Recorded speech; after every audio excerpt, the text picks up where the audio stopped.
आते ही पैसे मांगने लगी। पति ने खाया पिया कि नहीं ये तेरा बाप पूछेगा।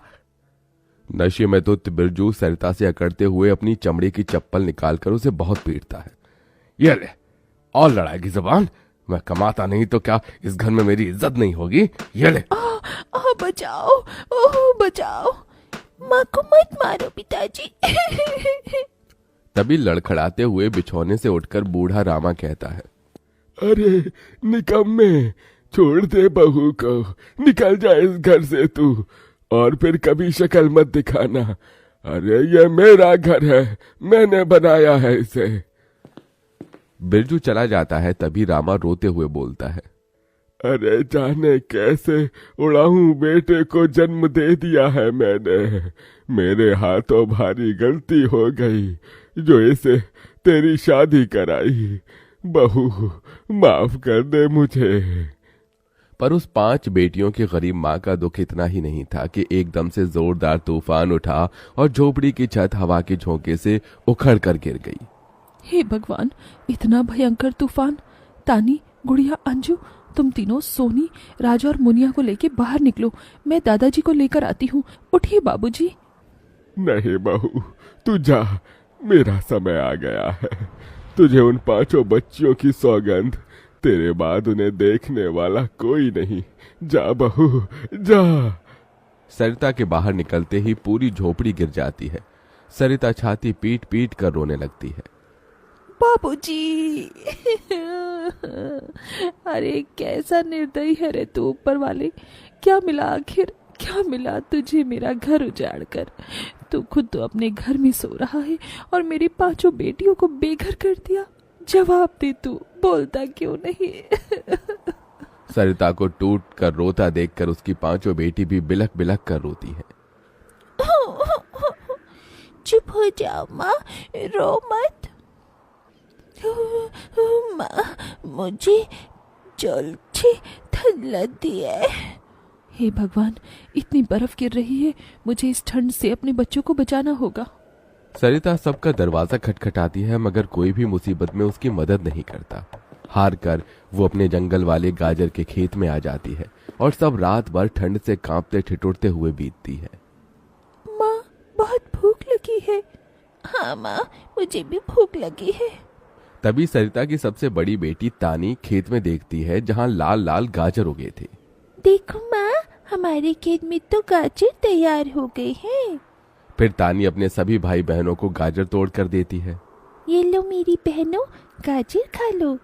अपनी बेटियों को ठंड में ऐसे देख उस गरीब माँ का मन अपार दुख से भर जाता है। अपनी इस गरीब लाचार माँ को माफ कर देना बच्चों, तुम्हें ये ठंड भोगना पड़ रहा है। तभी एकदम से दिन का माहौल रात सा हो जाता है और तेजी से बर्फ गिरने लगती है। बाप रे बाप, एकदम से इतनी ठंड, ऐसी तो बिना घर के हम बच नहीं पाएंगे। तभी सरिता अपना आंचल उन पर उड़ाती है मगर बच्चे थरथरा उठते हैं कि एकदम से गुड़िया कहती है, माँ, तानी दीदी, हम अपना घर बना सकते हैं। मगर कैसे बिटिया, हमारे पास पैसे भी तो नहीं। माँ देखो, हमारे खेत में कितने सारे गाजर उगे हैं, हम इसी से अपना घर तैयार करेंगे, पर हम सबको साथ मिलकर मदद करनी होगी। राजा बेटा, जब तक कि हम गाजर घर तैयार नहीं कर लेते, तुझे अपनी छोटी बहनों का ख्याल रखना होगा। रखेगा ना? हाँ माँ, रखूंगा। सरिता आग जलाकर अपने दोनों सबसे छोटे बच्चों को उसके पास बिठा देती है और खुद अपनी 4 बेटियों के साथ उस भयंकर ठंड में गाजर घर बनाने लगती है। अंजू, सोनी, गुड़िया, तुम दोनों मुझे और तानी दीदी को गाजर तोड़ तोड़ कर दो, हम घर बनाते हैं। ठीक है माँ। गरीब माँ बेटियां मिलकर गाजर घर बनाती हैं मगर घर एकदम से ढह जाता है जिससे सरिता दुखी हो जाती है। कितनी मेहनत से ये गाजर घर बनाया था हमने, मगर सारी मेहनत बेकार चली गई।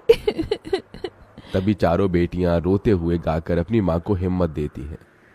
जिंदगी की यही रीत है, हार के बाद ही जीत है। थोड़े आंसू है, थोड़ी हंसी, आज गम है तो कल है खुशी। जिंदगी की यही रीत रीत है, हार के बाद ही जीत है। मेरी बच्चियों। रोते हुए सरिता अपनी बेटी को गले से लगा लेती है। वो फिर कोशिश करते हैं। कई बार उनका गाजर घर बिगड़ता है। तभी गुड़िया कहती है, माँ, अगर हम अपना गाजर घर मजबूत बनाने के लिए पहले लकड़ी फट्टे से ढांचा बना लें तो फिर हमारा गाजर घर नहीं गिरेगा। सब ऐसा ही करते हैं, जिससे उस बार उनका गाजर का घर मजबूत बन जाता है। सरिता अपनी 5 बेटियों और बेटे के साथ घर के अंदर आती है। तब जाकर उनके शरीर को गर्माहट महसूस होती है। अरे वाह माँ, दीदी, आप सबने कितना सुंदर गाजर घर बनाया है और ये कितना गर्म भी है। तभी सरिता अपने बेटे बेटियों का मुंह देखती है। सबकी आंखों में भूख थी। मैं जानती हूँ तुम सबको भूख लगी है ना। अपनी माँ को एक दिन दे दो, मैं कल काम ढूंढ लूंगी। ठीक है, आज हम ये गाजर खाकर सो लेंगे। आप भी खा लो ना माँ, आपने 2 दिन से कुछ नहीं खाया। सोनी अपने नन्हे हाथों से अपनी गरीब माँ को गाजर खिलाती है। अगले दिन सरिता ठंड में इधर से उधर काम ढूंढने भटकती रहती है, मगर कोई उसे काम नहीं देता। इधर अब उसके खेत के गाजर भी खत्म हो गए थे, जिससे उसकी बेटियां भूखी थी और उसकी दुधमुही बेटी भूख से रोई जा रही थी। माँ, मुन्ना को भूख लगी है, उसे खाना चाहिए। छोटे बच्चे खाना नहीं खाते राजा, इसे दूध पीना है। हे बसुरी बजैया, एक माँ की ममता की इतनी भी परीक्षा मत लो कि वो अपने बच्चे को दूध भी ना पिला सके। तभी सरिता को द्वार पर एक गाय के रंभाने की आवाज सुनाई दी। माँ, लगता है बाहर गाय आई है। सरिता अपनी बेटियों के साथ बाहर आकर देखती है तो गाय के थन से दूध की धारा बहे जा रही थी। इस गाय के थन में कितना दूध गिर रहा है। सरिता गाय का गर्म दूध अपनी बेटी को पिलाती है। तभी गाय उसके खेत में जाकर गोबर कर देती है, जिससे एकदम से जादू होता है और खेत लाल चमकदार गाजर से भर जाता है। माँ, ये तो कोई जादुई गाय लगती है। देखो हमारे खेत में कितने गाजर हो गए। हाँ गुड़िया, मैं जादुई गाय हूँ। मुझे वरदान प्राप्त है। जिस भी बंजर खेत में मैं गोबर करूंगी वो फसल से भर जाएगी। मैं इससे पहले भी तुम्हारे खेत में आई थी। इसका मतलब गौ माता, आपकी वजह से उस वक्त भी मुझ गरीब के बंजर खेत में गाजर उगी थी। आपका कोटि कोटि धन्यवाद गौ माता। माँ, तुम काम ढूंढ रही थी ना, अब मैं ढूंढना। तुम तो कितना अच्छा गाजर का हलवा बनाती हो और गाय के दूध से खोया, घी, दूध सब बनता है। तुम हलवा बनाकर बेचो। सरिता उस गाय के दूध से घी खोया तैयार कर लेती है और गाजर का हलवा बनाकर बेचने लगती है, जो कि लोगों को खाने में स्वादिष्ट लगता है। उसकी अच्छी कमाई होती है, जिससे उसकी आर्थिक स्थिति ठीक हो जाती है और वो गाय उसके गाजर घर के बाहर बंधी खेत के गाजर और घर दोनों की पहरेदारी दिया करती।